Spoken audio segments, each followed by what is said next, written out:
कहानी शुरू होती है सन 1988 में, जहां पर हमें चिली की एक जेल को दिखाया जाता है जिसका नाम सैंटियागो है। यहाँ पर 120 कैदी होते हैं। ये कोई खतरनाक मुजरिम नहीं है, बल्कि ये सब के सब प्रोटेस्टर थे। लेकिन जेल में इन सब के साथ आतंकवादियों की तरह सलूक किया जाता है। यहाँ का जो जनरल होता है जिसका नाम अंड्राडे है, वो बहुत ही क्रूअल होता है। वो यहाँ पर सभी लोगों को सबक सिखाना चाहता है, इसीलिए वो सब के ऊपर जुल्म करता है। अब इंस्पेक्टर सभी कैदियों को कहता है कि अगर किसी ने भी यहाँ से भागने की कोशिश की तो उसे मार दिया जाएगा। तुम्हारे ऊपर 24 घंटे और 7 दिन नजर रखी जाएगी। 120 कैदियों में 5 कैदी ऐसे भी होते हैं जो एक ही ग्रुप के हैं और इनका लीडर लियान होता है। दरअसल इस सब के सब जेल से भागना चाहते हैं। इन सबको एक नई जेल में शिफ्ट किया जाता है जहां पर सबको अपने अपने सेल चूज करने होंगे। लियान सेल नंबर 50 की तरफ भागता है क्योंकि उसके नीचे एक रास्ता है जहां से ये भाग सकते हैं।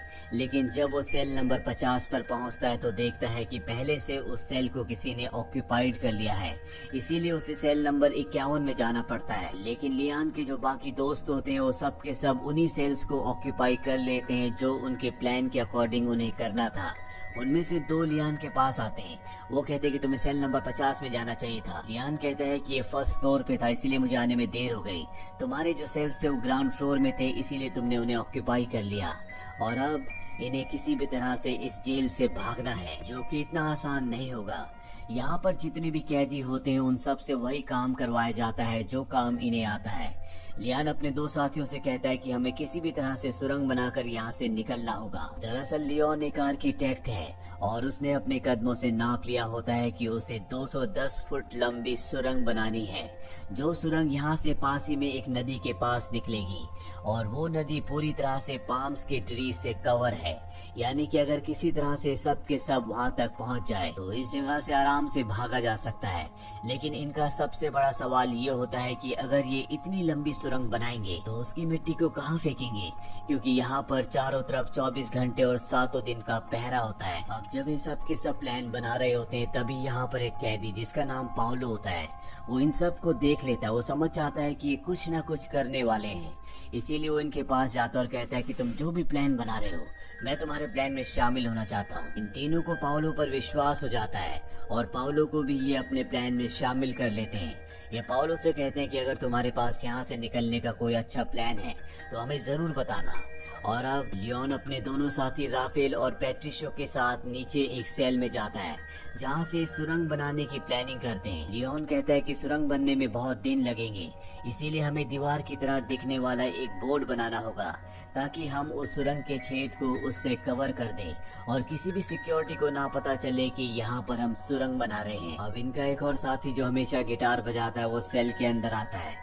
उसने अपने गिटार के अंदर एक बहुत बड़ा स्क्रू ड्राइवर छुपा कर रखा होता है जिसे वो लियोन को देता है और लियोन उससे छत पर छेद करना शुरू कर देता है और जल्दी एक चकोर हिस्सा उसके ऊपर आकर गिर जाता है। ऊपर एक बहुत बड़ा छेद हो जाता है जिसे देखकर राफेल डर जाता है। राफेल कहता है हमें इसे जल्द से बंद करना होगा, नहीं तो सिक्योरिटी आकर हम सबको मार देगी। लियोन कहता है इसके लिए हमें बहुत सारे अंडों की जरूरत होगी।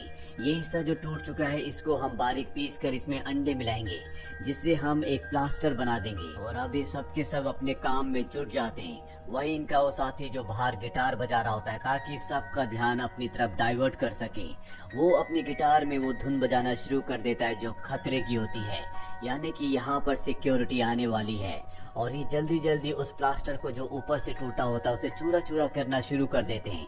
इसके बाद उसमें अंडे मिलाकर उसे आटे की तरह गूंथ लेते हैं और उसे ऊपर जो हिस्सा पूरी तरह से टूटकर नीचे गिर गया था उस जगह पर लगाकर उसके ऊपर एक पोस्टर लगा देते हैं। और अब यहाँ पर सिक्योरिटी भी आ जाती है, वो इनके सेल की चेकिंग करती है। तभी उनमें से एक ऊपर लगे हुए पोस्टर को निकालने वाला होता है कि बाहर से उसका ऑफिसर उसे बुला लेता है और इस तरह से इन सब की जान बच जाती है। लेकिन इनके आगे सबसे बड़ा चैलेंज होता है ग्राउंड फ्लोर की उस सेल से सुरंग बनाना, जहाँ की दीवार के लिए इन्हें एक ब्लॉक बनाना होगा ताकि रोज सुरंग बनाने के बाद जब भी कोई ऑफिसर आए तो उसे ब्लॉक से ढक दिया जाए। ये लकड़ी से एक ब्लॉक बनाते हैं और अब उस जगह को काटना शुरू कर देते हैं, यानी कि सुरंग का काम शुरू हो चुका है।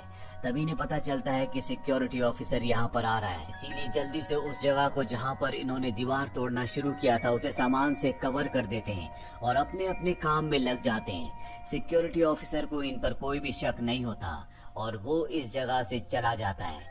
इसके बाद एक बार फिर से ये रेडियो की आवाज को तेज करते हैं और दीवार को तोड़ना शुरू कर देते हैं। दीवार को सबसे पहले ये उस शेप में तोड़ते हैं जिस शेप का इन्होंने ब्लॉक बनाया होता है, और इसके बाद ब्लॉक को उस जगह पर फिट कर दिया जाता है। लेकिन इनके आगे अब सबसे बड़ी चुनौती है, इन्हें बहुत सावधान रहना होगा। ये सुरंग बनाने के लिए खुदाई करने के बाद जो मिट्टी निकालते हैं उसे ऊपर की सेल में ले जाते हैं, और जो सीलिंग इन्होंने सबसे पहले तोड़ी थी, जहां पर इन्होंने अंडों से और प्लास्टर से ब्लॉक बनाया था, उस ब्लॉक को निकालकर उसके ऊपर जो बहुत बड़ी जगह होती है वहां पर उस मिट्टी को सावधानी से रख देते हैं। इन्हें आज इस जेल में कई दिन हो चुके हैं और हर रोज ये इसी तरह से खुदाई करते हैं। और जब ये खुदाई करते हैं तो इनका जो गिटारिस्ट दोस्त होता है वो बाहर म्यूजिक प्ले करता है, ताकि कोई भी सिक्योरिटी गार्ड अगर इनके सेल की तरफ आए तो ये खतरे का म्यूजिक बजाकर इन्हें आगाह कर दे। ये सुरंग खोदने के बाद हर रोज बैग में मिट्टी भरते हैं और उसे ऊपर की सेल में ले जाकर ऊपर के ब्लॉक को निकालकर उसके ऊपर जो डक्ट में जगह होती है वहां पर रख देते हैं। यहीं पर एक और कैदी होता है जिसका नाम ऑस्कर होता है, और ऑस्कर जब इन पांचों को हर रोज एक ही पैटर्न को फॉलो करते हुए देखता है तो उसे इन पर शक हो जाता है। लियोन अगले दिन जब सुरंग की गहराई नापता है तो बहुत ज्यादा डिससेटिस्फाइड होता है। इतने दिनों की मेहनत के बाद भी इनकी सुरंग बहुत ज्यादा गहरी नहीं होती। लियोन कहता है कि हमें और भी लोगों की जरूरत होगी, नहीं तो सुरंग को खोदने में कई साल लग जाएंगे। अब जब इनका साथी जर्मन बैग के अंदर मिट्टी को छुपाकर ऊपर ले जा रहा होता है, तभी ऊपर से एक सिक्योरिटी ऑफिसर आता है। वो उससे पूछता है कि तुम्हारे बैग में क्या है, मुझे बैग खोल कर दिखाओ। वो बैग को खोल कर दिखाता है, उसमें सामान होता है। दरअसल मिट्टी नीचे होती है और सामान ऊपर, इसीलिए उस ऑफिसर को उस पर शक नहीं होता। लियोन अब जेल के और भी कैदियों को सुरंग दिखाता और कहता है कि तुम सबको हमारी इसमें मदद करनी होगी, तभी हम यहाँ से जल्द निकल सकते हैं। वो कैदी भी उनकी मदद करने को तैयार हो जाते हैं, क्योंकि इनमें बहुत सारे कैदी ऐसे भी होते हैं जिनको फांसी होने वाली है। यहाँ पर रेडियो से इन्हें ये न्यूज भी मिलती है कि बहुत जल्दी चिली में डिक्टेटरशिप खत्म होने वाली है, यानी कि आम लोगों ने विद्रोह कर दिया है और वो डेमोक्रेसी चाहते हैं, ना कि तानाशाह सरकार। और ये कैदी जो यहाँ से भागने की कोशिश कर रहे हैं, ये डेमोक्रेसी में बिल्कुल भी विश्वास नहीं करते। इनका जो लीडर है, जो चिली को अभी रूल कर रहा है, ये उसके साथ होते हैं और अब जल्द से जल्द ये निकलकर अपने लीडर का साथ देना चाहते हैं, ताकि इनका लीडर गिव अप ना करे। और अब ये सब के सब कैदी 2-2 घंटों की शिफ्ट करना शुरू कर देते हैं। दिन रात सुरंग की खुदाई करते हैं। जो भी सुरंग की खुदाई करके बाहर आता है वो अपने हाथ पैर और कपड़ों को अच्छे से धो लेता है, ताकि उस पर किसी भी गार्ड को मिट्टी ना दिखे। साथ ही जिस जगह से खुदाई कर रहे होते हैं उसी की छत पर ये एक और होल करते हैं, ताकि निकाली हुई मिट्टी को सीढ़ियों से ऊपर ना ले जाना पड़े, बल्कि सीधा यहीं से ऊपर पहुंचा दिया जाए। इस तरह से इनके पकड़े जाने का रिस्क भी कम हो जाता है और काम की स्पीड भी बहुत ज्यादा बढ़ जाती है। जब भी कोई कैदी सुरंग खोता है तो बाकी सारे कैदी बाहर इस तरह से बिहेव करते हैं। वो एक दूसरे के साथ खेलते हैं, आपस में बात करते हैं। साथ ही कुछ कैदी यहाँ पर पहरा भी देते हैं, जो जरा सा खतरा या शक होने पर इंडिकेशन देकर बता देते हैं कि गार्ड आने वाला है। इनका काम अब बहुत स्पीड से चल रहा होता है। सुरंग भी बहुत लंबी हो चुकी होती है। एक दिन वो कैदी जिसका नाम ऑस्कर है, जिसे पहले से इन पर शक था, वो इन्हें कहता है कि मुझे पता है कि तुम सुरंग खोदने की कोशिश कर रहे हो, मैं भी तुम्हारा साथ देना चाहता हूँ, मैं भी इस मिशन में शामिल होना चाहता हूँ। ऑस्कर को भी ये अपने साथ शामिल कर लेते हैं, लेकिन लियोन कहता है कि हमें किसी भी कीमत पर यहाँ से निकलने के लिए बाहर से मदद की जरूरत होगी। बिना बाहर की मदद से हम यहाँ से किसी भी कीमत पर नहीं निकल सकते। वो राफेल से कहता है कि हम तुम्हारी पत्नी पर विश्वास कर सकते हैं, तुम्हें उससे मदद मांगनी होगी। राफेल इस बात के लिए मान जाता है। आज इन्हें जेल में पूरे 182 दिन हो चुके हैं, जिसके बाद जेल के सभी कैदियों के रिलेटिव्स उनसे मिलने के लिए आते हैं। यहाँ पर राफेल की पत्नी भी आती है। राफेल उसे अपना पूरा प्लान बताता है और कहता है कि जो हमारी पार्टी है, तुम उनसे जाकर मदद मांगो, हमें उनकी मदद की जरूरत है। उसकी पत्नी सोचते हुए यहाँ से चली जाती है और इसी तरह से कुछ और दिन बीत जाते हैं। आज इन्हें यहाँ पर सुरंग खोदते हुए 200 से भी ज्यादा दिन हो चुके हैं। और एक दिन इनका वो साथी जो हमेशा गिटार बजाया करता था, जब वो अंदर सुरंग खोद रहा होता है, तभी यहाँ पर सिक्योरिटी की पूरी टीम आ जाती है। दरअसल वो सब के सेल को चेक करना चाहते हैं। लियोन भागकर उस सेल में जाता है जहाँ पर सुरंग का काम चल रहा होता है। वो सबको आगाह कर देता है, लेकिन ये मुमकिन नहीं है कि इतनी जल्दी ये सब कुछ पहले की तरह सामान्य कर दें। इसीलिए राफेल सिक्योरिटी के सामने आ जाता है और वो इनके ऑफिसर के ऊपर हमला कर देता है, जिसके बाद बाकी कैदी भी सिक्योरिटी के ऊपर हमला कर देते हैं। सिक्योरिटी सब कैदियों को बहुत बुरी तरह से मारती है, लेकिन अब लियोन को और बाकी सभी साथियों को वक्त मिल गया होता है। वो हर एक चीज को पूरी तरह से सामान्य कर देते हैं। पर जब वो बाहर आते हैं तो देखते हैं कि उन सभी कैदियों को जिन्होंने सिक्योरिटी के ऊपर हमला किया था, एंड्राडे ने बाहर धूप में कपड़े उतार कर खड़ा कर रखा होता है। एंड्राडे यहाँ का जनरल है जो कि बहुत ही खतरनाक है। उसे कहीं न कहीं हमेशा शक रहता है कि कैदी कुछ न कुछ करने की कोशिश करेंगे, लेकिन राफेल की बहादुरी और चतुराई से इस बार उसने अपने साथियों को बचा लिया। वहीं राफेल की पत्नी को दिखाया जाता है जो उस ग्रुप के पास जाती है जिनके लिए राफेल काम करता है। वो राफेल का आइडिया उन्हें बताती है और कहती है कि उन्हें तुम्हारी मदद की जरूरत है, लेकिन वो लोग कहते हैं कि फिलहाल हम उनकी मदद नहीं कर सकते। इसीलिए राफेल के पिता के पास जाती है जो चर्च में पादरी होते हैं। वो उन्हें बताती है कि जेल में राफेल, लियोन और उसके कुछ साथी सुरंग बना रहे हैं, उन्हें हमारी मदद की जरूरत है। इसके बाद ये एक और आदमी से मिलते हैं जो पिछले ऑपरेशन में राफेल के साथ था। वो कहता है कि मैं कुछ ऐसे लोगों को जानता हूँ जो उनकी मदद कर सकते हैं, और अब ये सब के सब उनकी मदद करने के लिए तैयार हो जाते हैं। वहीं जेल में कैदियों को दिखाया जाता है जिन्हें 2-2 घंटों की शिफ्ट में जेल में सुरंग को खोदते खोदते 392 दिन हो चुके हैं। सुरंग बहुत ज्यादा लंबी हो चुकी है, इसीलिए जो कैदी सुरंग खोद रहा होता है वो बेहोश हो जाता है, क्योंकि इतनी गहराई में ऑक्सीजन की कमी होती है। राफेल भी उसके पीछे होता है, वो उसे खींचकर बाहर निकाल देता है, लेकिन अब वो समझ चुका है कि इन्हें कुछ न कुछ बंदोबस्त करना होगा। यहाँ पर एक आदमी होता है जो जेल में काम करता है। उसके पास एक मशीन होती है जिस पर ये फैन लगाकर वहाँ तक ऑक्सीजन पहुँचा सकते हैं। राफेल कहता है कि तुम भी हमारे साथ शामिल हो जाओ, और राफेल उस कैदी को भी अपने साथ शामिल कर लेता है।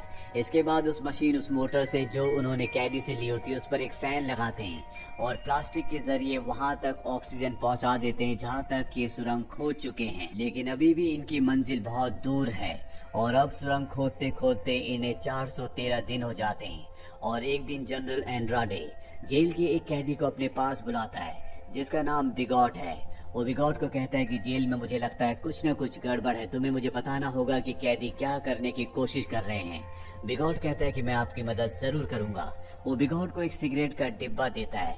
दरअसल बिगॉट को नहीं पता होता कि जेल में सुरंग खोदी जा रही है। वहीं कैदी सुरंग खोदते खोदते जेल की सीमा के बाहर तक पहुंच जाते हैं और एक पाइप के जरिए वहां पर पिंक कलर का लिक्विड डाल देते हैं ताकि राफेल की पत्नी और उनके साथियों को पता चल जाए कि सुरंग यहाँ तक खोदी जा चुकी है।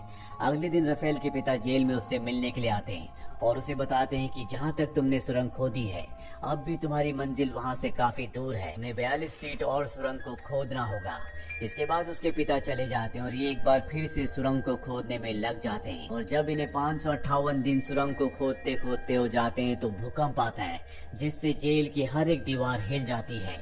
लियोन जो बाहर होता है भूकंप के झटके से डर जाता है। वो जल्दी से उस सेल की तरफ भागता है क्योंकि अब भी एक कैदी सुरंग खोद रहा होता है, लेकिन किसी तरह से उस कैदी को बाहर निकाल दिया जाता है। साथ ही इन्होंने जो सुरंग खोदी होती है वो पूरी तरह से सुरक्षित होती है, भूकंप से वो ब्लॉक नहीं हुई होती, जिससे सबको बहुत रिलीफ मिलता है। अब जब इनकी सुरंग का काम पूरा होने वाला होता है तो लियोन यहीं पर एक कैदी के पास जाता है जो कि व्हील चेयर पर होता है। वो उसे कहता है कि तुम भी हमारे साथ यहाँ से चल सकते हो, लेकिन वो कैदी पहले से अपनी जिंदगी में पूरी तरह से गिव अप कर चुका है। वो जानता है कि वो चाहकर भी इतनी लंबी सुरंग को पार नहीं कर सकता।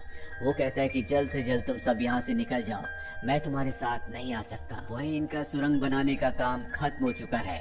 सुरंग बनाने में इन्हें पूरे 567 दिन लगे और अब जब सब के सब टीवी देख रहे होते हैं तो वो सभी कैदी जो सुरंग बनाने में शामिल थे एक एक करके वहाँ से निकलना शुरू कर देते हैं। किसी को भी किसी पर कोई भी शक नहीं होता क्योंकि जो ये शो देख रहे होते हैं वो बहुत बोरिंग होता है।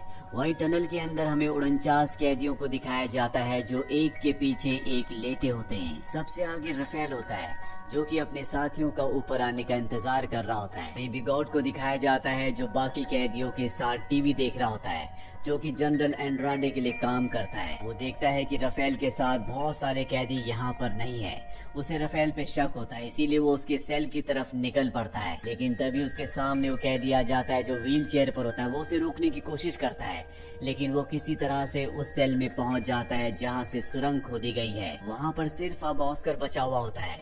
वो पुलिस पुलिस को बताना चाहता है कि जेल में सुरंग है क्योंकि उसने सुरंग देख ली होती है, लेकिन ऑस्कर बिगॉट को पकड़ लेता है। इन दोनों के बीच में हाथापाई होती है। वो ऑस्कर को बुरी तरह से जख्मी कर देता है, लेकिन फिर भी ऑस्कर उसे कई पंचेस मारकर बेहोश कर देता है। लेकिन अब ऑस्कर का हाथ जख्मी हो चुका है, इसीलिए वो टनल के अंदर नहीं जा पाता।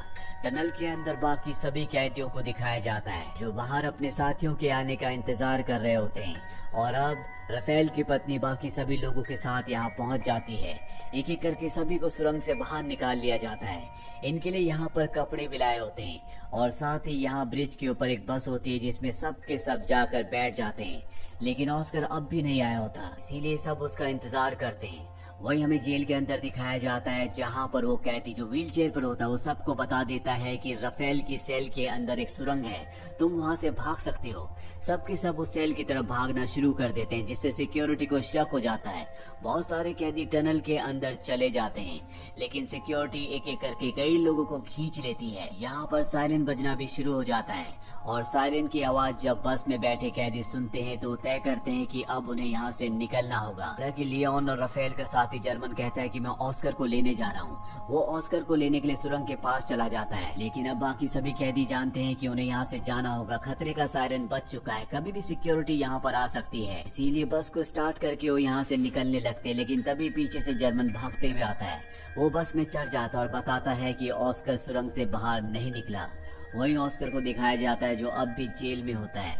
उसका हाथ जख्मी होता है। हाथ जख्मी होने की वजह से उस सुरंग के अंदर एंटर नहीं कर पाया था। यहाँ ऑस्कर की किस्मत ने उसका साथ नहीं दिया होता। हालांकि जेल की सुरंग से अब और भी कई कैदी बाहर निकल जाते हैं।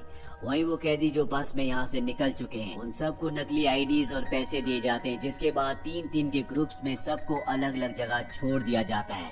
और इस तरह से सब के सब कैदी जिन्होंने कई महीनों तक सुरंग खोदी कैद से आजाद हो जाते हैं। ये इतिहास की एक सच्ची घटना थी जिसमें एक ही बार में 49 लोग जेल से भागे थे।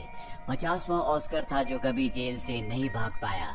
इसी के साथ ये सच्ची कहानी यहीं पर खत्म हो जाती है।